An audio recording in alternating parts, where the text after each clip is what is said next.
Arc Raiders has finally announced some long-awaited information in regards to its wipe system, the Expedition Project, and it's gotten a lot of mixed reactions from the community. On the surface, you've got a neat little optional system that's casual friendly as it lets players choose if they want to restart their account or not.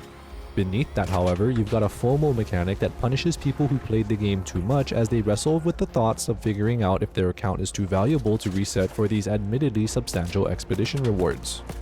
An uncountable amount of players are on the fence for this matter, and that's why we're here today. In this video, I'll be going over what this whole expedition project is, why it even exists in the first place, and what you stand to gain and lose from it. Since this is a huge choice that impacts your account whether you participate or not, I'll also be talking a bit about my thoughts of what types of players I believe should and shouldn't be participating in the expedition. By the end of the video, hopefully I've helped you figure out what group you fall into. Now without further ado, let's get into it. First off, for those of you who have no idea what I'm talking about, what is this expedition you keep mentioning? In a nutshell, it's Arc Raiders Extract Shooter wipe system where you restart your account from almost square one. Every extract shooter such as Arc Raiders needs some sort of wipe system for the longevity of the game. If no wipe system exists, not only will you get bored of it once you finish all the content, but you'll also have constant scenarios of people with thousands of hours in the game, with too much high tier gear to know what to do with, fighting 0-hour new players who only have starter gear and stand no chance. Usually these wipes are forced upon every player. Arc Raiders, however, is unique in this aspect as it has an opt-in wipe system via the Expedition Project, meaning you only wipe your account if you choose to. But wait, doesn't that contradict what you just said about why wipes are needed in extract shooters? Well, yes it does, but for Arc Raiders specifically, it works out pretty well.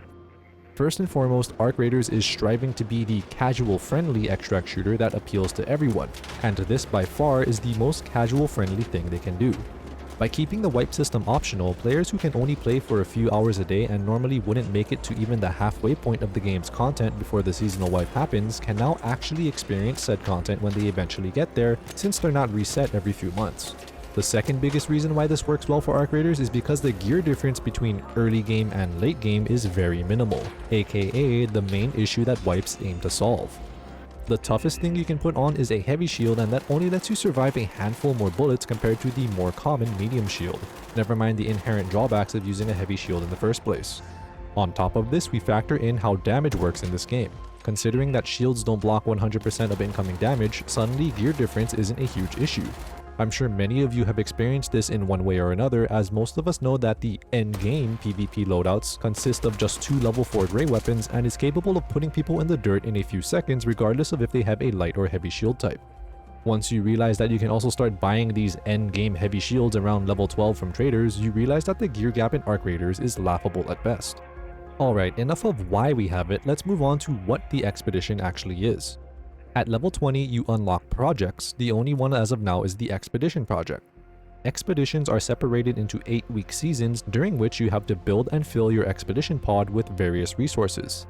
This consists of 5 stages, with each stage needing rarer materials than the last. At the final stage, you need to fill your pod with various types of supplies, totaling to about 800k in coin value separated into different categories. Once complete, you need to wait for the departure window at the end of the season, which allows you to send your character to beyond the Rust Belt to explore the unknown, never to be seen again. This essentially wipes almost everything in your Arc Raiders account and starts you off at level 1 on an almost brand new character. You heard me right, an almost brand new character. You keep all your unlocked maps so you're not stuck to the damn battlegrounds for your first few runs. Workstation levels are retained and supposedly only need to be initially built, aka the first upgrade that needs only scrap materials and some arc alloys. Everything related to real money such as Raider tokens are kept, as well as things related to decks such as progression and the tokens themselves. Trials ranks and current leaderboard positions are also kept, as well as codex entries for those of you who actually know what those are. On the other hand, stash items, blueprints, quest progress, and player level and skill points, aside from those earned from previous expeditions, are lost upon completing an expedition. Now this isn't all for nothing though. You do gain a handful of permanent rewards, in addition to a compounding temporary buff that can be refreshed via additional expedition completions. You get 12 extra stash space and up to 5 extra permanent skill points for every expedition you complete at the rate of 1 point per 1 million of stash and on-hand coin value. We've been told that this stacks with every completed expedition, but I'm going to assume that there is an upper limit to both extra space and skill points, as it seems unrealistic for those to be unlimited. You'll also get a few cosmetics for completing the expedition and also a number of small buffs. 10% repair buff, 5% extra EXP, and 8% more scraps from your chicken. These temporary buffs last for 8 weeks, aka for the duration of the next expedition season, and can stack up to 8 times for continued expedition completions.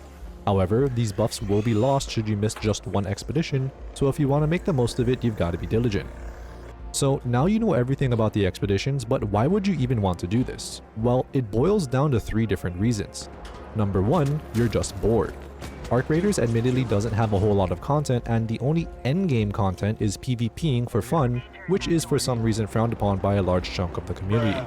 Currently, everything that's doable like quests and workstation upgrades can be done in about a month of average gameplay. The biggest reason why you'd want to reset is so you can experience it all again and have some purpose motivating you to play. Number 2, the rewards. The rewards are honestly pretty significant, as the extra stash space is very welcome, and the extra 5 skill points could really help fill out your build once you're level 75. Especially considering the fact that you'll be getting even more stash space and skill points as you complete more expeditions, up to some assumingly undisclosed amount. There's also the matter of fashion, as we get a handful of cosmetic rewards for completing this expedition, and assumingly more in the future. Number 3, the skill tree reset. This is the only way in the game currently to reset your skill tree if you messed it up in one way or another. Did you delve too far into the mobility tree? Do you regret putting those extra points into conditioning? Wanna drop security breach after the nerf? I feel that this is the main reason why most players will actually be participating in the expedition. Finally, let's get to the big question burning in everyone's mind. Should I do the expedition and wipe my account?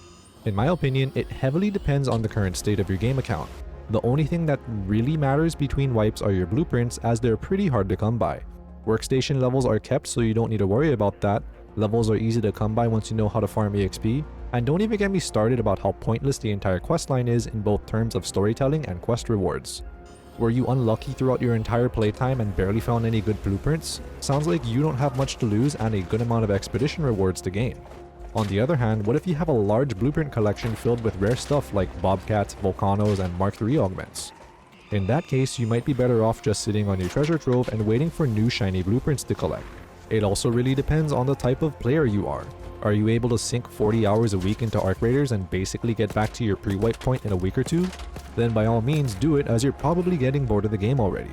Or are you Mr. 9 to 5 who only has time for one game before they have to start cooking dinner for the family? If so, you're probably better off just sitting on your account and waiting for new content updates. It's definitely a new unique approach to the typical cycles of extract shooters that has its own ups and downs, and I'm really eager to see how it turns out in the long run. Let me know your guys' thoughts on the whole expedition system in the comments, and as always, if you guys found the video helpful, be sure to like and subscribe. Good luck out there, and happy raiding.